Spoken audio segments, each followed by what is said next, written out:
प्यारे साथियों, आप सभी का हमारे चैनल पे बहुत बहुत स्वागत है। उम्मीद करता हूँ कि स्वस्थ होंगे, मस्त होंगे और तैयारी बेहतर चल रही होगी। जितने भी विद्यार्थी 2025 बोर्ड परीक्षा में होम साइंस यानी कि गृह विज्ञान का पेपर देने वाले हैं, उनके लिए होम साइंस का एक मोस्ट इंपोर्टेंट वीडियो लेकर के आ चुका हूँ। और बच्चों, इस वीडियो के माध्यम से मैं आप सभी को होम साइंस के पूरे किताब से जितने भी यहाँ पे मोस्ट इंपोर्टेंट बहुविकल्पी प्रश्न बन सकते हैं, उन सभी प्रश्नों को इस वीडियो के माध्यम से सॉल्व करवाने वाला हूँ। और अब की बार 2025 बोर्ड परीक्षा में होम साइंस के पेपर में 70 में 70 नंबर स्कोर करना चाहते हैं तो इस वीडियो को शुरू से लेकर के एंड तक जरूर देख लेना। वीडियो को लाइक कर देना, शेयर कर देना, चैनल पर नए होंगे तो सब्सक्राइब कर देना।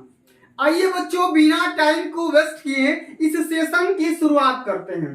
और इस वीडियो के माध्यम से हम सभी वो क्वेश्चन डिस्कस करेंगे जो कि अब की बार पेपर में सीधा सीधा पूछा जाएगा। ठीक है ना?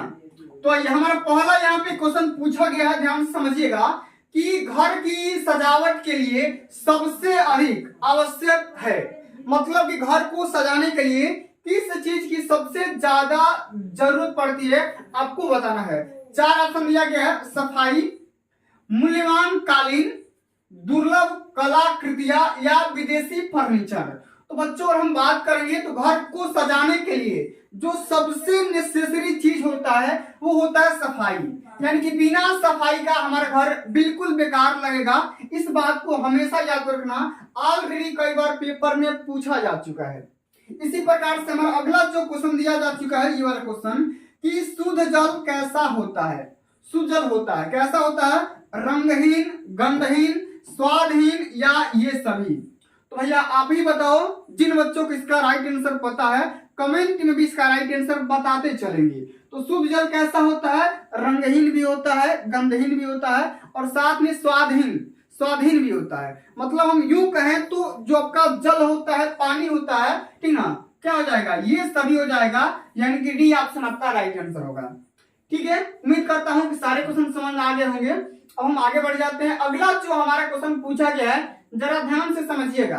कह रहा है क्वेश्चन की ध्वनि प्रदूषण को किसमें मापा जाता है। मतलब जो भी आपका साउंड पोल्यूशन होता है किसमें मेजर करते हैं, आपको बताना है। ओम में, डेसिबल में या जूल में या एम्पियर में।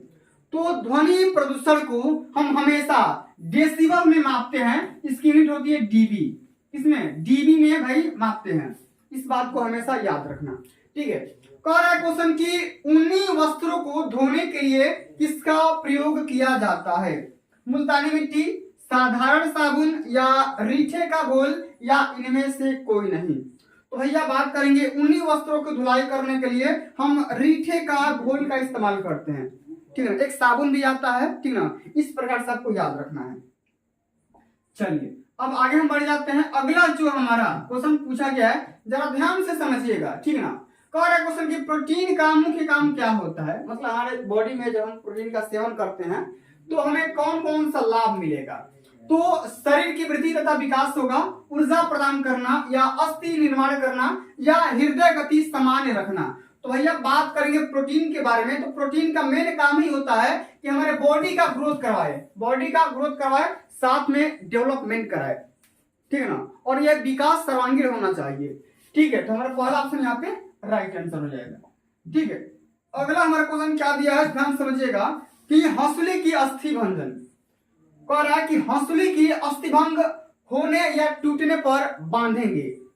हंसुली ये होता है, इसको हम बोलते हैं, ये जो गर्दन के जो नीचे होता है, ये जो 2 हड्डियां निकली होती है, इसी को हम हंसुली बोलते हैं। अब भाई इसको जब ये हड्डियां आपस में क्रैक हो जाती है, इसका उपचार कैसे करेंगे। तो सेंट जॉन्स झोल या गल पट्टी के द्वारा, लंबी रोलर पट्टी के द्वारा या पतली पट्टी के द्वारा या इनमें से कोई नहीं।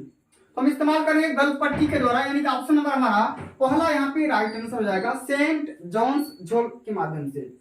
ठीक है, आगे बढ़ जाते हैं। अगला हमारा क्वेश्चन दिया गया है, समझिएगा कि थर्मामीटर की सहायता से हम क्या मापते हैं। थर्मामीटर हम सभी जानते हैं कि बुखार होता है तो डॉक्टर के पास जाते हैं, तो यहाँ पे लगा करके वो चेक करता है, या कभी कभी ऐसा भी होता है मतलब मुंह में डाल के टेम्परेचर को सेंस करता है। तो क्या करेगा भाई, नाड़ी का स्पीड, सांस लेने की गति, या रक्तचाप, या शरीर का तापमान। तो भैया हम बात करेंगे शरीर का टेम्परेचर सेंस करने के लिए थर्मामीटर की आवश्यकता होती है। और इसका मापन की यूनिट क्या होती है, इसका मापन की यूनिट होता है डिग्री सेंटीग्रेड, ठीक ना, या फ़ारेनहाइट होता है। ठीक है, इस प्रकार से हम मापन करते हैं। चलिए आगे बढ़ जाते हैं। अगला हमारा क्वेश्चन पूछा गया है कि बजट बनाने से पहले आवश्यक होता है। Very very most important question है, कई बार पेपर में आ चुका है। बजट बनाने से पहले क्या करना चाहिए? 4 ऑप्शन दिया गया है। आय का पूर्वानुमान, आय पर कंट्रोल या नियंत्रण, या व्यय पे कंट्रोल, या इनमें से सभी। तो किसी भी प्रकार का अगर हम बजट बनाएंगे, ठीक है, किसी प्रकार का अगर हम बजट बनाते हैं तो सबसे पहले बजट बनाने से पहले हम आय का अनुमान लगाएंगे। ठीक है, मान लो कि आप कोई भी बजट बना रहे हो, किसी भी फैमिली, छोटी हो या बड़ी हो, तो कोई भी अगर आप बजट तैयार कर रहे हो तो सबसे पहले आप ये पता करो कि आपका इनकम कितना है। आपका इनकम कितना है? अगर आपका इनकम मान लो कि 1000 है, उसी के हिसाब से बजट बनाओगे, कितना आपको खर्च करना है, कितना बचाना है, और किन किन चीजों पे कितना कितना खर्च करना है। इनकम के जब तक इनकम पता नहीं चलेगा तब तक आप बजट बना ही नहीं सकते हो। ठीक है ना, बजट आपका फाल्स हो जाएगा, गलती हो जाएगा। चलो अगला हमारा क्वेश्चन दिया गया है कि कौन सा रोग जल के द्वारा फैलता है? ठीक है, ऑप्शन दिया है खसरा, हैजा, प्लेग और टिटनेस। तो भैया जल के माध्यम से फैलने वाले रोग का नाम है हैजा। क्या है? हैजा। ये जो रोग है जल के माध्यम से फैलता है, इस बात को हमेशा याद रख लेना, कई बार ऑलरेडी पेपर में पूछा जा चुका है। ठीक है, आगे देख लेते हैं कि हमारे स्वास्थ्य के लिए किस प्रकार का प्रदूषण हानिकारक होता है हमारे स्वास्थ्य के लिए, हमारे हेल्थ के लिए। ठीक है, जल प्रदूषण, ध्वनि प्रदूषण, वायु प्रदूषण, या इनमें से सभी। तो ऑब्वियसली इनमें से सभी हो जाएगा, क्योंकि भैया ये जो प्रदूषण है, कोई भी प्रदूषण हो तो हमारे बॉडी को क्या करेगा, नुकसान ही पहुंचाएगा। आगे देख लेते हैं कि लेडीज कुर्ता बनाने के लिए आवश्यक शारीरिक नाप क्या है। लेडीज और कुर्ता हम बनाते हैं तो सबसे पहले उसका माप किस प्रकार से किया जाएगा, लंबाई, या वक्ष, या हीप, या इनमें से सभी। तो हम बात करेंगे लेडी का या जेंट्स का। तो अगर हम कुर्ता बनाएंगे तो भाई हमें सभी चीज की लंबाई पता होना चाहिए, तभी जाकर के एकदम फिटिंग, एक टाइप एकदम कपड़ा आपका बनेगा। ठीक है, तो डी ऑप्शन आपका यहाँ पे राइट आंसर होगा। ठीक है, चलो आगे देख लेते हैं। अगला जो हमारा क्वेश्चन पूछा गया है, very very most important question है, ध्यान से समझिएगा। कह रहा है कि विटामिन ए का उत्तम स्रोत क्या है? उत्तम विटामिन ए किसमें ज्यादा पाया जाता है आपको बताना है। दाल में, दूध में, खट्टे फल में, या पीली, यहाँ पे लिखा गया है, और हरी सब्जियों में। तो हम बात करेंगे विटामिन ए के बारे में। तो विटामिन ए सबसे ज्यादा मात्रा में मिल्क में यानी कि दूध में पाया जाता है, हमेशा याद रखना। और ये भी याद रखना कि खट्टे फल जो होते हैं उनमें विटामिन सी पाया जाता है।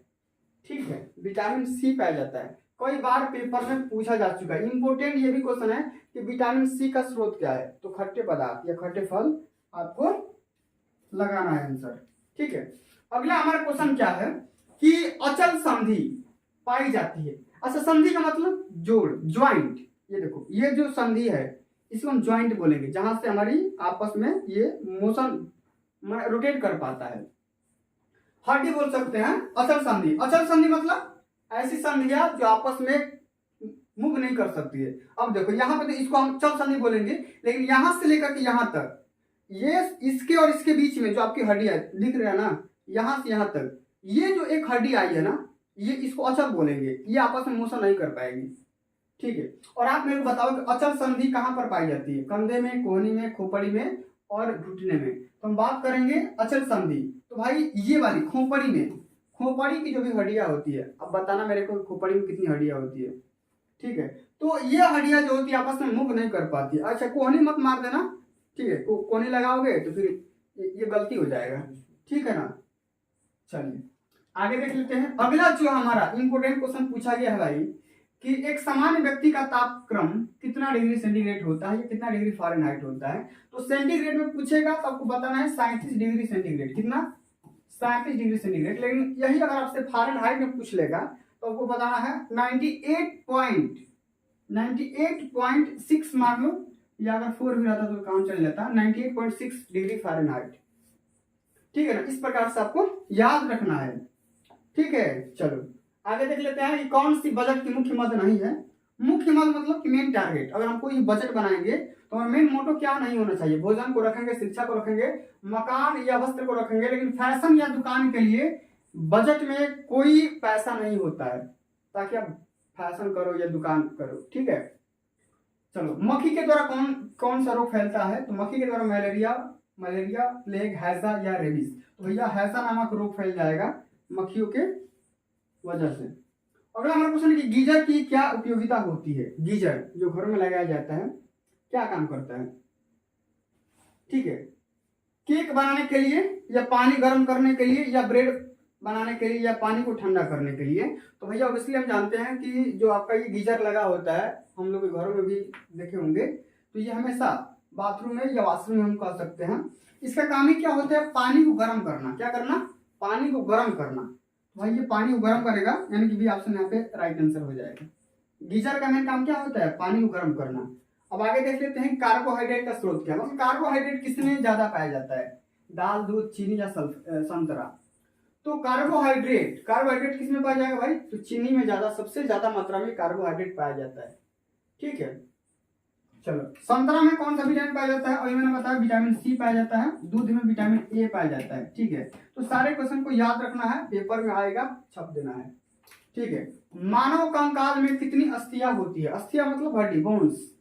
मतलब कि हमारे बॉडी में कितनी हड्डियां पाई जाती है? पूरे बॉडी में बात करेंगे तो 100, 206 या 200 या 106। तो भैया बात करेंगे, बचपन से पढ़ते आ रहे हैं कि मानव शरीर में 206 हड्डियां होती है। ठीक है, चलो आगे देख लेते हैं कि श्वसन क्रिया में रक्त का शुद्धिकरण किस गैस की वजह से होता है या किस गैस से होता है? बताना है। नाइट्रोजन, हाइड्रोजन या ऑक्सीजन या कार्बन डाइऑक्साइड। तो भाई बताओ, ब्लड का जो प्यूरिफिकेशन होता है, सबसे पहले आप मेरे को ये बताओ कि ब्लड का प्यूरिफिकेशन कौन करता है? कौन करता है? आप मेरे कमेंट में बताओ। ठीक है, तो जो ब्लड का प्यूरिफिकेशन होता है वो ऑक्सीजन की वजह से होता है। देखो, अभी ये ऐसी प्रक्रिया है जो निरंतर होती रहती है, वो कभी ना रुकने वाली प्रोसेस होती है हमेशा। अभी हम सांस ले रहे हैं, अब मतलब कि ऑक्सीजन ले रहे हैं, और बाद में क्या करेंगे? इसको फिल्टर करेंगे। काम जब हो जाएगा तो इसको CO2 ग्रुप में शरीर से बाहर निकाल देंगे। ठीक है, आंतरिक रक्तस्राव की दशा में प्रयोग करते हैं। क्या करते हैं? आंतरिक रक्तस्राव मतलब, रक्तस्राव का मतलब होता है ब्लड का बहना। ठीक है, ब्लड का बह जाना। तो भैया उस कंडीशन में हम ठंडी सेक देंगे या गर्म सेक देंगे या बफारा देंगे या ये सभी करेंगे। तो उस कंडीशन में हम ठंडी सेक देंगे, ब्लड को किसी भी कंडीशन में रोकने का प्रयास करेंगे। ठीक है ना, चलिए। तो भाई इस प्रकार से आप सभी को सारे क्वेश्चन को एकदम बढ़िया से तैयार करना है और तैयार करके ही जाना है। उम्मीद करता हूँ आप सभी को ये सेशन अच्छा लगा होगा, हेल्पफुल लगा होगा। तो सेशन को लाइक कर देना, शेयर कर देना, चैनल पर नए होंगे तो जरूर सब्सक्राइब करना। जल्द मिलते हैं अगली वीडियो में, तब तक के लिए जय हिंद, जय भारत, वंदे मातरम।